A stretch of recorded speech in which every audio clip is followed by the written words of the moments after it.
Dans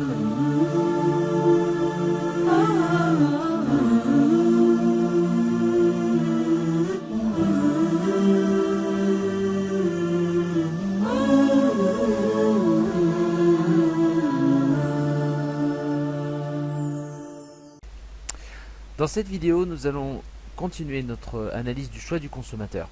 Dans une vidéo précédente, on avait travaillé sur la contrainte de budget et en fait, on avait dit que le choix du consommateur, c'est une combinaison entre ce qu'il peut acheter, et ça, donc c'est la contrainte de budget, hein, et c'est la combinaison entre ça, ce qu'il peut acheter, et en fait ce qu'il veut ou ce qu'il aime acheter. Et donc c'est un mélange entre la contrainte de budget d'un côté, qu'on a déjà vu dans des vidéos précédentes, et ce qu'on va voir aujourd'hui, à savoir les goûts. Hein, la représentation des goûts ou des préférences, comme vous voulez. C'est pareil. Préférences. Et ça, en fait, cette représentation des goûts et des préférences nous sera donnée par ce qu'on appelle les courbes d'indifférence. Alors, c'est pas ce qu'il y a de plus facile à saisir, hein, cette partie-là du programme. Mais on va essayer d'abord dans cette vidéo de faire l'analyse graphique que vous pourrez mélanger avec l'analyse graphique de la contrainte de budget. Comme ça vous aurez le choix du consommateur juste purement graphiquement.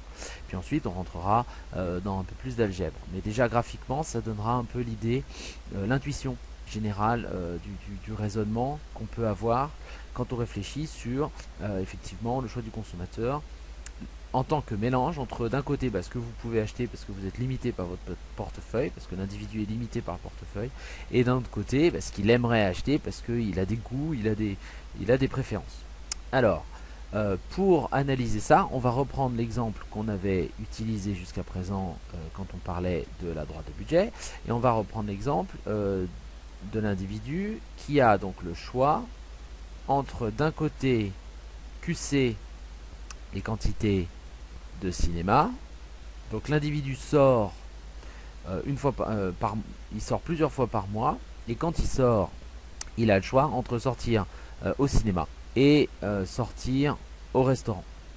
Et on avait dit QC c'était les quantités de cinéma, c'est-à-dire c'est le nombre de fois où je vais au cinéma, et QR ce sont les quantités de restaurants, et c'est donc le nombre de fois où je vais au restaurant. Je vous rappelle que toute analyse doit être indiquée dans le temps, c'est-à-dire qu'on doit fixer la borne temporelle, la délimitation temporelle de l'analyse, et ça c'est par mois. On a dit que c'était en un mois. On avait réfléchi sur la contrainte de budget par mois. Il avait un budget par mois pour aller au cinéma et au restaurant. Auparavant, on a étudié en fonction de son budget, du prix du cinéma, du prix des restaurants, ce qu'il pouvait effectivement faire, combien de fois il peut sortir au cinéma et combien de fois il peut sortir au restaurant. Et maintenant, on va voir ce qu'il aimerait faire, c'est-à-dire dans quelle mesure il aime le cinéma, le restaurant. S'il va beaucoup au cinéma, est-ce qu'il a quand même envie d'aller toujours plus au cinéma qu'au restaurant, ou est-ce qu'au bout d'un moment il se lasse, donc il préférera quand même aller plus au restaurant? Comment en fait fonctionnent ses préférences, comment fonctionnent ses goûts?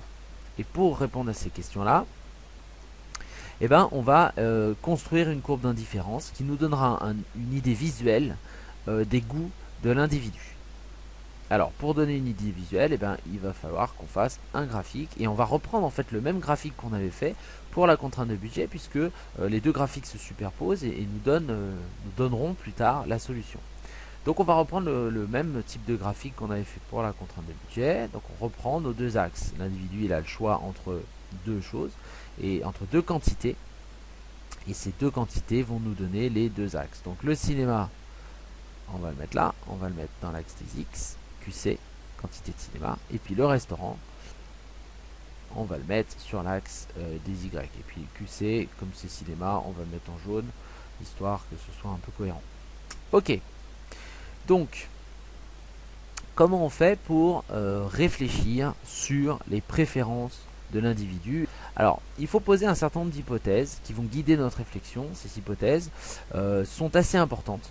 Elles limitent et elles guident notre réflexion. Alors, il y a trois hypothèses importantes que l'on peut poser. La première hypothèse, c'est la rationalité du consommateur. Donc, le consommateur est rationnel. Ça veut dire quoi? Ça veut dire qu'il maximise son utilité. Ça veut dire donc qu'il choisira toujours plus, à moins. Ça vous paraît un peu bête, mais effectivement, si on lui donne un choix entre plus de cinéma et de restaurant par rapport à moins de cinéma et de restaurant, il choisira toujours plus à moins, s'il le peut. Hein. Mais là, on ne réfléchit pas en termes de contraintes de budget, pour l'instant, on réfléchit uniquement par rapport à ses goûts. Donc les hypothèses, je ne l'ai pas écrit ça, les hypothèses, ou les postulats, c'est peut-être plus joli les postulats, c'est d'abord la rationalité du consommateur. Autre hypothèse importante concerne ce qu'on appelle la préférence pour la diversité. Alors qu'est-ce que c'est que la préférence pour la diversité? Ça veut simplement dire que l'individu il a envie de consommer un petit peu de tout et il ne se braque pas sur un seul bien. C'est-à-dire que l'individu il n'a pas envie d'aller tout le temps au restaurant, ni tout le temps au cinéma, mais il a envie d'aller un peu des deux.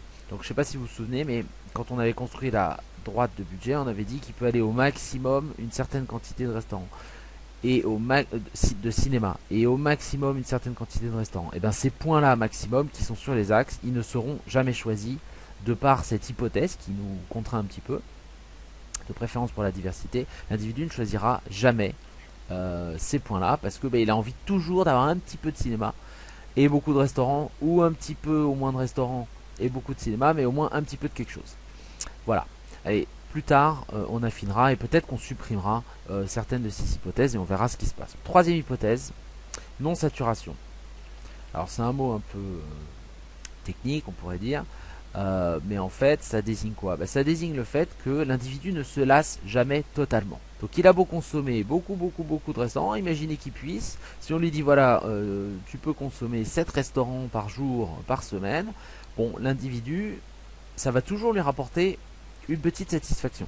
Donc c'est pas très réaliste parce qu'évidemment si vous allez au restaurant 7 fois par jour, je pense qu'au bout d'un moment vous serez saturé, peut-être même pire, vous serez malade, mais imaginez que ce soit des iPods au lieu de restaurants et imaginez que là on est, j'en sais rien moi, des voyages, l'individu il préférera toujours plus à moins et il ne sera jamais saturé. C'est-à-dire plus vous lui proposez, plus il sera content. Même peut-être que si vous passez de je sais pas moi, 1000 iPods par mois à 1001 iPods par mois, l'individu, bon, le 1001ème iPod, il va pas le trouver très intéressant, mais il le trouvera quand même un petit peu intéressant.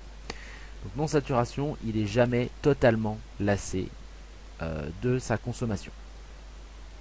Voilà, donc là on a trois hypothèses importantes et qui vont pouvoir guider notre réflexion pour voir le choix des individus. Alors, pour que vous compreniez bien le raisonnement général et l'intuition, partons d'un point. On va partir d'un point de départ. Peu importe lequel, à la limite. On le fixe de manière arbitraire et puis ensuite on va voir qu'est-ce qu'on peut dire par rapport à ce point de départ. Mais partons d'un point de départ, le point A. Donc, l'individu il consomme QCA de cinéma, une certaine quantité de cinéma, et il va consommer QRA de restaurant. Donc en fait, il consomme ça de restaurant et ça de cinéma au point A. Bien. Alors déjà, qu'est-ce qu'on peut dire sur ses goûts, sur sa réflexion, sur les choix qu'il peut faire entre plusieurs alternatives? Eh bien, on va, en partant du point A, décomposer le cadran, décomposer notre graphique en plusieurs zones. On va mettre le A ici. Voilà, mais ça revient au même. Hein. Le point A, il est toujours au même endroit, bien entendu. Qu'est-ce qu'on peut raconter à partir de là? Si on lui propose un point B, ici, regardons les quantités qu'on lui proposerait de consommer. Au point B, on lui propose de consommer cette quantité-là de cinéma. D'accord. Et cette quantité-là de restaurant. Donc c'est pas mal. Comparons par rapport au point A. Au point A, on lui proposait de consommer cette quantité-là, un QCA de cinéma, et QRA, cette quantité-là de restaurant. Donc très clairement au point B, on lui propose de consommer plus de cinéma et plus de restaurants. Et comme il est rationnel, il choisira toujours plus à moins. La rationalité nous indique que le point B sera préféré au point A. Alors préféré, ça s'écrit comme ça. C'est un espèce de zigouigoui. En fait, c'est un supérieur déguisé, mais comme c'est pas un supérieur parce que c'est pas vraiment mathématique, c'est de la préférence, c'est pas vraiment la supériorité numérique. Et ben, on arrondit un petit peu en fait ce supérieur et on fait une espèce de boucle et comme ça nous permet de dire voilà, la situation B, le point B est préféré au point A. L'individu préfère plus à moins. Imaginez qu'on lui propose un point C ici. ben, le point C, il a autant de restaurants au point C. Vous voyez, on est à la même hauteur verticale. Par contre, il a plus de cinéma au point C. Donc il y a quand même plus A-. Hein. Il choisira donc le point C. Le point C sera préféré au point A. Donc il préférera consommer autant de restaurants et plus de cinéma plutôt que autant de restaurants et moins de cinéma. Hein. Et on peut faire exactement la même remarque pour par exemple un point D qui serait ici. Ici il aurait plus de restaurants mais autant de cinéma. L'individu dirait bah, moi je préfère largement le point D au point A parce que je peux aller autant de fois au cinéma, mais par contre je vais aller beaucoup plus de fois au restaurant. Qu'est-ce que ça nous raconte là-dessus? Bah, qu'est-ce qu'on peut en déduire de ce que je viens de dire? Bah, on peut en déduire que tous les points qui sont dans ce cadran-là, en haut à droite de A, donc le point D, le point C, le point B, tous les points qui seront dans ce cadran-là, voyez, tous les points qui sont dans le cadran qui va plus loin que A, ou plus haut que A, ou plus loin et plus haut que A, c'est-à-dire par là, tous ces points-là sont préférés à A. Conclusion. Plus vous allez un peu à droite, un peu en haut ou en haut à droite, et plus l'individu est satisfait, plus son utilité sera grande. Et on peut faire exactement le même raisonnement, mais à l'inverse. Plus vous allez en bas ou à gauche ou en bas et à gauche, hein, donc plus vous allez par là, dans cette zone-là, et moins l'utilité sera grande. Donc là, dans cette zone-là, l'utilité, elle diminue, et dans cette zone-là, l'utilité, elle augmente. Alors, qu'est-ce qu'on a appris? Bah, on n'a pas appris grand-chose. On n'a pas appris grand-chose parce que, en fait, ça nous a rien dit sur ces goûts, ce que je viens de dire. La seule chose que ça nous a raconté, la seule chose que ça nous a dit, c'est que ça nous a expliqué que le consommateur était rationnel, qui choisissait plus à moins. Bon, c'est déjà une information importante parce que ça nous permet déjà de voir certaines choses graphiquement sur les points qu'il préfère aux points qu'il ne préfère pas. Mais on n'a pas d'indication vraiment sur ses goûts. On sait juste qu'il préfère plus à moins. On ne sait pas finalement. Finalement, tout le monde préfère plus à moins quelque part. Mais qu'est-ce qui différencie mes goûts en termes de cinéma et de restaurant de vos goûts? Qu'est-ce qui fait que je vais avoir une représentation visuelle de mes goûts qui va être différente des goûts de quelqu'un d'autre? Eh bien, pour ça, il faut s'intéresser aux deux autres cadrans que j'ai laissé ici en plan. Il faut s'intéresser à ce qui se passe dans ce cadran-là. Et il faut intéresser à ce qui se passe dans ce cadran-là. Et c'est en ayant une idée de ce qui se passe dans ces deux cadrans qu'on va avoir une idée précise des goûts de l'individu.